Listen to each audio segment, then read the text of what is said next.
6장 마지막 글입니다. 셀리너스 강의 물결이 깊어지며 푸른 빛을 띠는 그곳은 오후의 고요함에 쌓여 있었다. 계곡에서 빛을 거둔 태양은 개비란 산맥을 타고 올라 산봉우리들을 장밋빛 저녁 노을로 물들이고 있었다. 얼룩덜룩한 플라터너스 나무들이 둘러싸고 있는 깊은 물 주변엔 안락한 그늘이 드리워져 있었다. 물뱀 한 마리가 잔망경 같은 머리를 이리저리 흔들며 상류를 향해 미끄러지듯 헤엄쳐 올라갔다. 깊은 물 위쪽으로 헤엄치가 물뱀은 얕은 모래톱에 꼼짝 않고 서 있는 외가리 다리 밑에 이르렀다. 가만히 서 있던 외가리는 부리를 창처럼 내리찍어 물뱀의 머리를 낚아챘다. 그리고는 꼬리를 미친 듯이 흔들어대고 있는 작은 뱀을 삼켜버렸다.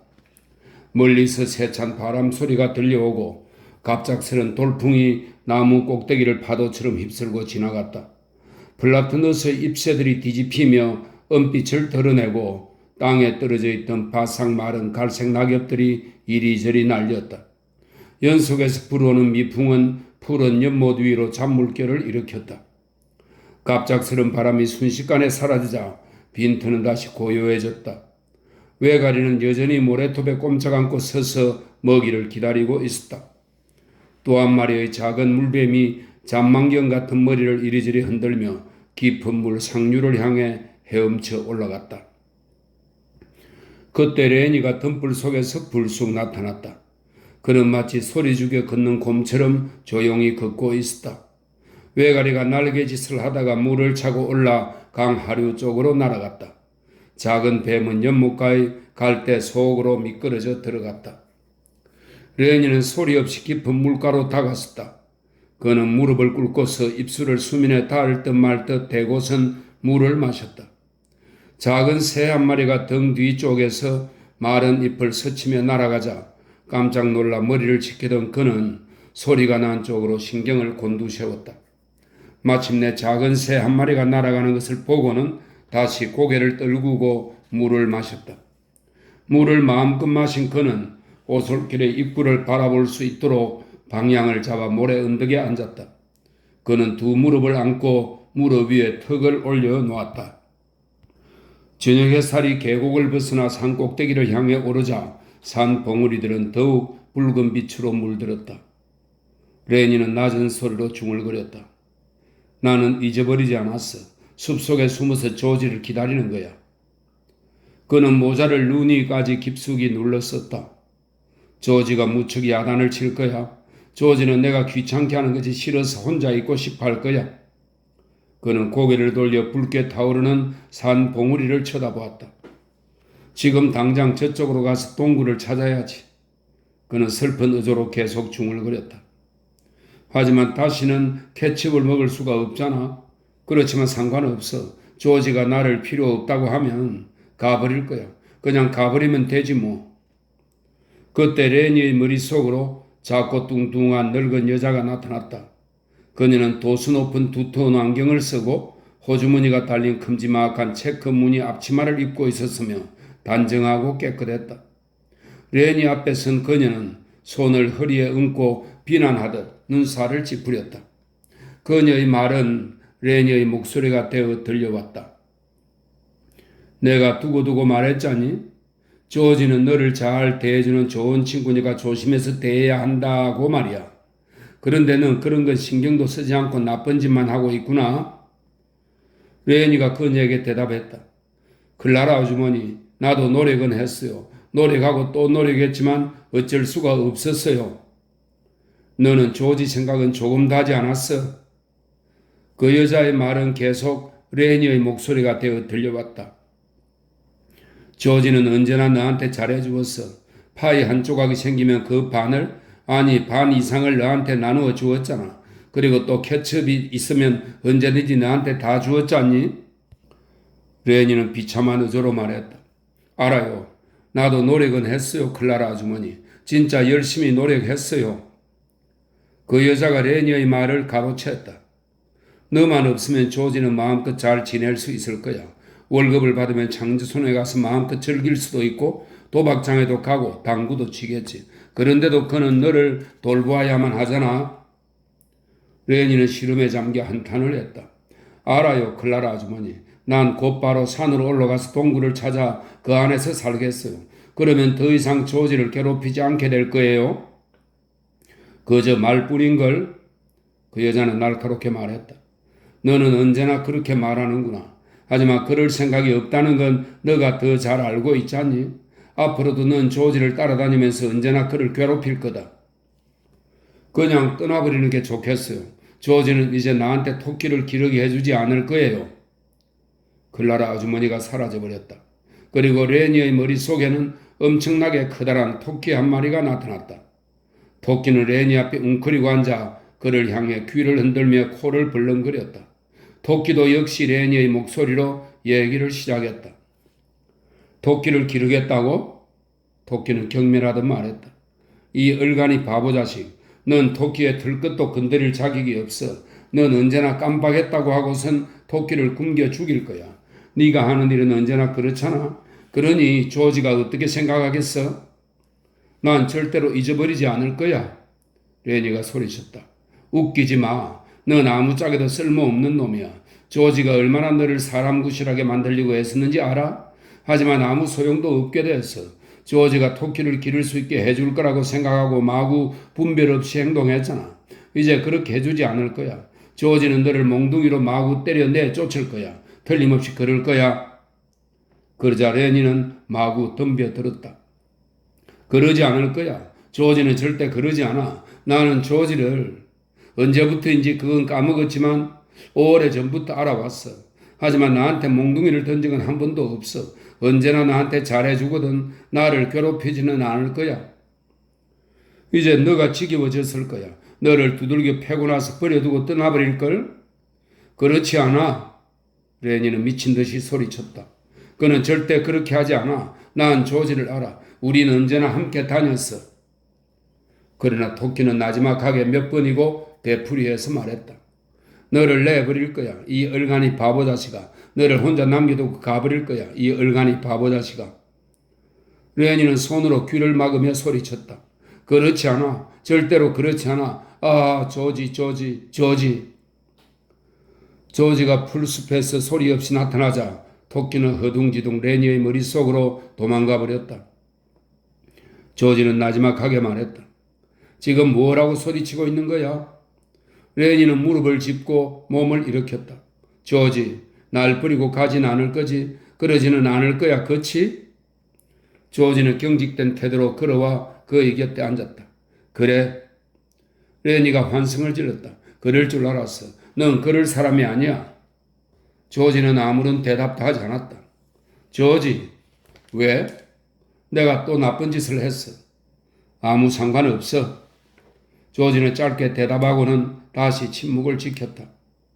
태양은 이제 가장 높은 산봉우리에만 걸려 있었다. 계곡 사이에 드리운 그림자는 푸른 빛을 띠며 짙어져 갔다. 멀리 떨어진 곳에서 서로를 향해 고함을 지르는 사내들의 목소리가 들려왔다. 조지는 고개를 돌려 그 소리에 귀를 기울였다. 레니가 말했다. 조지, 왜 나를 혼내지 않는 거지? 혼을 내다니?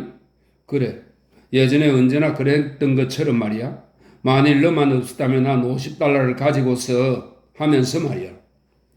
맙소사 레니, 넌 어떤 일이 벌어졌는지는 전혀 기억도 하지 못하면서 내가 한 말은 모조리 기억하고 있구나. 그럼 이제 그 말은 하지 않을 거야? 조지는 몸을 흔들거리며 아무런 표정도 없이 말했다. 내가 혼자였다면 난 아주 편하게 지냈을 거야. 단조로운 그의 목소리에는 아무런 감정도 배어있지 않았다. 나는 일자리를 구해서 아무 탈 없이 지냈을 거야. 그가 잠깐 하던 말을 멈추자 레니가 재촉했다. 계속해줘. 그리고 월말이 되면 난 $50를 받아서 장례촌에도 갈 수 있고. 그는 다시 말을 멈추었다. 레니는 간절한 표정으로 그의 얼굴을 바라보았다. 계속해 조지. 나를 더 야단치지 않을 거야? 그래? 그러면 내가 가버려도 괜찮겠어? 만약 내가 필요 없다면 난 저 산으로 가서 동굴이나 찾아보지 뭐. 조지는 다시 몸을 흔들어대면서 말했다. 아니야. 나랑 여기에 같이 있자. 그러자 레니는 눈치를 살피며 말했다. 전에 했던 이야기들을 다시 해줘. 어떤 이야기 말이야? 다른 사람들하고 우리들 이야기 말이야. 조지가 이야기를 시작했다. 우리 같은 뜨도리에겐 가족이 없어. 또 돈을 조금이라도 벌게 되면 순식간에 다 써버리지. 눈꽃만큼이라도 도움을 줄이는 사람은 눈을 씻고 찾아봐도 없어. 레니는 들뜬 목소리로 외쳤다. 하지만 우린 달라. 이제 우리들에 대한 이야기를 해줘. 조지는 잠시 말을 끊었다가 다시 계속했다. 하지만 우린 달라. 왜냐하면 나한테는 너가 있고. 그러자 레니는 의기양양하게 소리쳤다. 너한테는 내가 있기 때문이지. 우린 서로 의지할 수가 있으니까 서로서로 도우면서 살 거야. 해질녘의 부드러운 산들 바람이 불어오자 나뭇잎들이 살랑살랑 흔들리고 푸르른 깊은 물 위로 잔물결이 일었다. 사내들이 외치는 소리가 조금 전보다 훨씬 가까운 곳에서 들려왔다. 조지는 모자를 벗어들며 떨리는 목소리로 말했다. 레니, 모자를 벗어봐. 바람이 기분 좋게 해줄 거야. 레니는 조심스럽게 모자를 벗어 땅에 내려놓았다. 계곡 사이에 그림자가 더욱더 짙푸른 빛을 띠더니 순식간에 저녁이 찾아들었다. 숲속을 지나치는 사내들의 목소리가 바람결에 실려 들려왔다. 레니가 다시 청했다. 그 다음은 어떻게 되는지 이야기해 줘. 멀리서 들려오는 소리에 귀를 기울이고 있던 조지는 잠시 동안 긴장하고 있었다. 레니, 강 건너편을 보고 있어. 그러면 눈앞에 있는 것처럼 이야기해 줄게. 레니는 고개를 돌려 깊은 물 저편 넘어 어둠이 짙어가는 개비란 산맥의 산등성이를 올려다 보았다. 우리는 조그만 땅을 갖게 되는 거야. 조지는 이야기를 시작하며 주머니 속에서 칼슨의 권총을 꺼냈다. 그는 안전장치를 푼 다음 권총 잡은 손을 레니 뒤쪽의 땅 위에 놓으며 레니의 뒤통수를 살펴보았다. 척추와 두개골이 연결되어 있는 곳에 그의 시선이 머물렀다. 누군가를 부르는 남자의 목소리가 상류 쪽에서 들려오자 이내 대답하는 목소리가 들려왔다. 계속해. 레니가 재촉했다. 조지는 천천히 총을 들어 올렸지만 손이 부르르 떨렸다. 그는 다시 땅 쪽으로 손을 떨구었다. 계속해. 그 다음은 어떻게 되는 거지? 땅을 사는 거야. 우린 암소를 기를 거야. 그리고 아마 돼지와 닭도 기를 거고, 그리고 조그만 밭에다 콩을 심는 거야. 토끼를 위한 거야. 레니가 소리쳤다. 토끼를 위한 거지. 조지도 같은 말을 되풀이했다. 그리고 토끼는 내가 기를 거야. 그리고 토끼는 너가 기를 거야. 레니는 기쁨에 쌓여 킥킥거리며 말했다. 그리고 우리는 아주 잘 살게 될 거야. 그럼 레니가 고개를 돌렸다. 레니, 고개를 돌리지 마. 그 땅이 눈앞에 있다고 생각하면서 강 건너편을 바라봐. 레니는 그의 말대로 했다. 조지는 다시 권총을 내려다 보았다. 덤불 쪽에서 요란한 발자국 소리들이 가깝게 들려왔다. 조지는 고개를 돌려 소리가 들려오는 쪽을 바라보았다. 계속해, 조지. 언제쯤 그렇게 할 수 있을까? 곧 그렇게 할 거야. 나하고 너하고. 그래, 너 그리고 나. 모두들 너에게 잘해줄 거야. 이제 골치 아픈 일은 생기지 않을 거야. 서로를 해치거나 훔치는 일도 없을 거야. 나는 야단을 칠 줄 알았어, 조지. 아니야, 그렇지 않아, 레니. 난 화나지 않았어. 여태껏 화를 낸 적이 없어. 그리고 지금도 화나지 않았어. 그건 너가 알아주면 좋겠어. 사내들의 목소리가 더욱 가까이 들려왔다. 조지는 권총을 들고 그 소리에 귀를 기울였다. 레니는 애원하듯 말했다. 지금 바로 해버리자고. 지금 그 땅을 사러 가자. 그럼 지금 바로 해야지. 그렇게 해야만 해. 우린 그렇게 해야 돼. 조지는 권총을 들어 올려 두 손으로 꽉 쥐었다. 그는 총구를 레니의 뒤통수 가까이로 가져갔다. 손이 심하게 떨렸다. 그러나 이내 얼굴이 굳어지고 손의 떨림도 멈추었다. 그는 방아쇠를 당겼다. 총소리가 산등성이를 휘돌아 나갔다가 곧바로 산울림이 되어 돌아왔다. 레니는 부르르 떨며 모래바닥 위로 천천히 쓰러져 몸부림 한번 치지 않고 누워 있었다. 조지는 몸서리를 치며 권총을 쏘아보았다. 그러고는 모래 언덕 뒤쪽의 오래된 잿더미가 쌓여있는 곳을 향해 집어던졌다.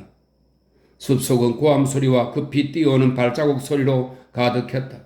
설림이 큰 소리로 외쳤다. 조지, 어디 있나? 조지는 딱딱하게 굳은 얼굴로 언덕에 앉아 권총을 내던진 자신의 오른손을 내려다보고 있었다. 곧 사내들이 빈트로 한꺼번에 몰려들었다. 제일 앞에 서 있던 컬리는 모래바닥에 누워있는 레니를 보았다. 이런 끝내버렸군.